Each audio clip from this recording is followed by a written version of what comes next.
If you're just trying to hold the plank as long as possible or doing hundreds of crunches, well, you're training your abs and your core wrong, especially if you want to get into calisthenics and learn awesome skills such as the handstand or the planche. I have taught hundreds of athletes in bodyweight training through gymnastics, parkour, and rock climbing, so having abs and a strong core that's functional is extremely important. So let me go through over what are some of the lies that have been told about core training, how to actually train it properly, the difference between functional and just looking good abs, and give you a real-world example on how you can take the same principles from gymnastics and in rock climbing and use it in your training. For some reason, we see core in two different ways. The first is saying that if you have a six-pack abs means that you're strong. The second lie is that it's endurance muscle only, meaning we should train it as endurance. We're trying to get numbers as high as possible. For the six-pack abs, well, showing your six-pack abs really has more to do with nutrition than it actually has to do with strength. I'm sure you might have had that high school friend that has a super fast metabolism, and when they take off their shirt, they have a six-pack abs, but yet they've never worked out in their entire life. Then you look at powerlifters, some of those who are some of the strongest athletes possible when it comes to raw strength, but yet they have a giant gut. That's just because there's belly fat. A lower body fat percentage shows abs. That's it. And the fact that it's an endurance muscle,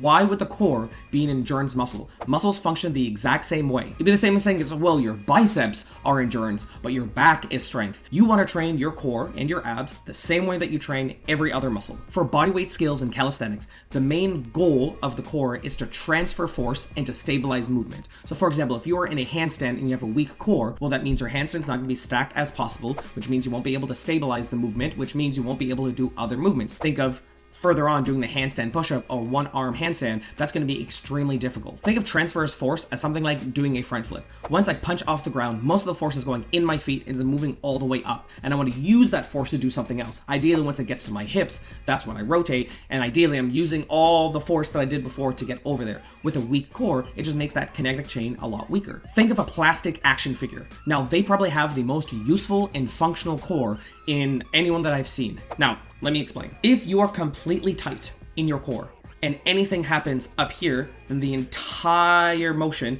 is going to affect the whole body. So if I want to do a front lever and yet my back muscles is not the issue, if I hold it up here and everything is tight, that means this should stay like this. If I'm not, that means part of it is going to break, which means I have to use even more strength to hold it, or it's not going to be that horizontal part, which means core is so important in so many of these strength moves. In a more dynamic way, this happens a lot in Ninja Warrior and in rock climbing, because you're moving your body constantly, which means you're trying to transfer force from one thing to another. Sometimes your arms is trying to do one thing and your legs are trying to do something else. And the only thing that keeps that all together is your abs and your core. Here, test this out right now. Stand up straight and try to squeeze your butt as hard as you can. If you're doing it properly, you should not be able to bend over and touch your feet. Now, many people don't have that flexibility in the first place, but here's the idea is we're actually tightening a muscle in our body to make sure that it either locks in or affects somewhere else in the body. If you are not able to do this properly, it means that your mind-body connection with your core or your stabilizer muscles is not functional. So how do we actually train our abs and our core?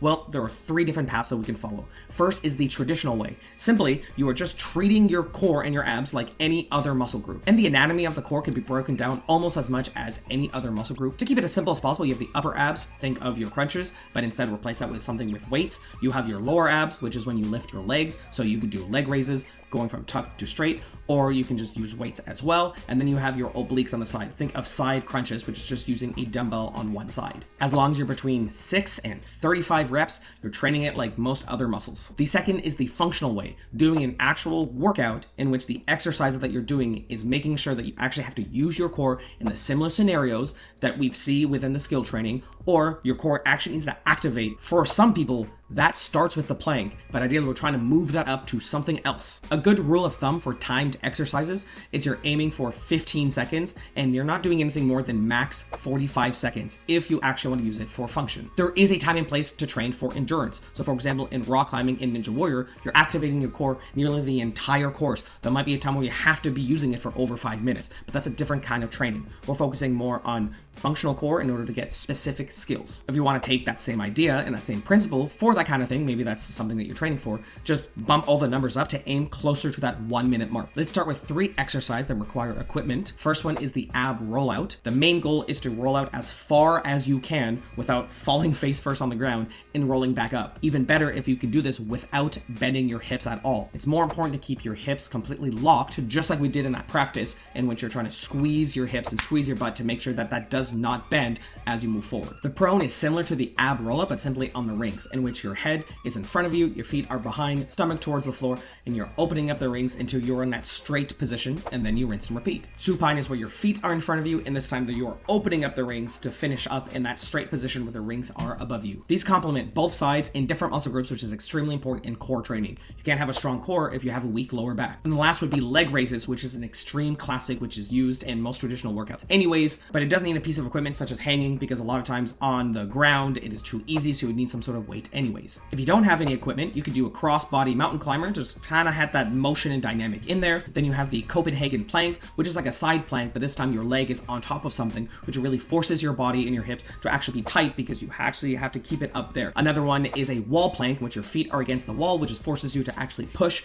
and be tight in there. Then to step that plank up even more, you have the star plank, in which you're getting your hands and feet as separated as possible, really forcing you to stabilize. And the last we use in gymnastics a lot of times is the side hollow rocks, in which you're trying to force your body to stay in that U. So you're doing that side crunch, and then as you're holding that, you're actually trying to move your body side to side, which makes it extremely important for those side planks. And the third way to train core and abs, which is the most fun way I believe, is to try to do it through skills and movement. Your core and your abs are multi-dimensional, and they help with so many different movements. There's not really any movements in which your core is not being used in some motion. Good news, in bodyweight training, there are a lot of movements and a lot of skills that you have to use your core. Think of the difference between a bench press and a push-up. In a push-up, you are in that plank position, which means you need to hold that plank position at the same time, which means that yes, that's one of the reasons why it's not as optimal for muscle growth, because you actually have to focus on multiple muscle groups instead of just the muscle that you're trying to gain. But that's the advantage in bodyweight training, that we're hitting multiple things at the same time, and our goal is to learn skills. To get stronger, yes, but to learn skills at the same time. So sometimes we need to cross paths with those things. So if you're holding the plank properly and you're doing the push-up, then our core should be stronger. We also just did a video on how to progress through the human flag. So that's another thing that's extremely hard for your obliques. But as you're learning the human flag, which is the skill, you're also learning how to use your core and engage your core. Look at other movements that really engage your core in bodyweight training, which is the front lever, and which also includes the planche. That if you do not activate your core in the way that we just did, then you're not going to be able to get those skills. And of course, handstands. Handstand training, which again, we did another video on that and how to break it down and how to learn the handstand in a proper progressions. And that way, you need to be able to activate your core, or else it's not going to work, or you're not going to get to more advanced movements. But just learning the handstand against the wall, learning it properly, uses that core that you actually need to do. So find skills that actually need to use your core in bodyweight training. First, I would start learning a skill and doing the progressions properly and adding that into my training. In order, which would be the most important, would be handstand, because it's freaking cool. The human flag, it's way more core than the handstand, and it takes a little bit longer than the handstand, but you can technically do both at the same time. Then the front lever, which takes a little bit less time, and then the planche, just because the planche takes a really long time to get because of the amount of strength versus the core they actually need, but you can start working on that through the push-up progressions. And again, we also did a video on a complete timeline of how long it will actually take to learn most of these skills, to give you an idea on all the progressions within there, which you can go watch. But right now, let's focus on core and abs. Do the proper progressions, and only if you feel like you get to a progression in which core is the limiting factor. A lot of times that's extremely rare. It happens more in the handstand, which is why we put that first. Obviously, the human flag, if you're following the progressions, core is the thing that you're working on, so you don't actually need to do additional core work. You kind of just keep working on that. It's more when you get to the higher level skills. It is very rare, again, that is the limiting factor, but just in case, then you also have the two other options in order to work on those core and those abs to get them stronger. We also did a video breakdown on how long it actually takes to get the planche, which you can check that out as well. So now there's a lot of videos for you to watch depending on what exercise you actually want to learn. If you want to have a full PDF breakdown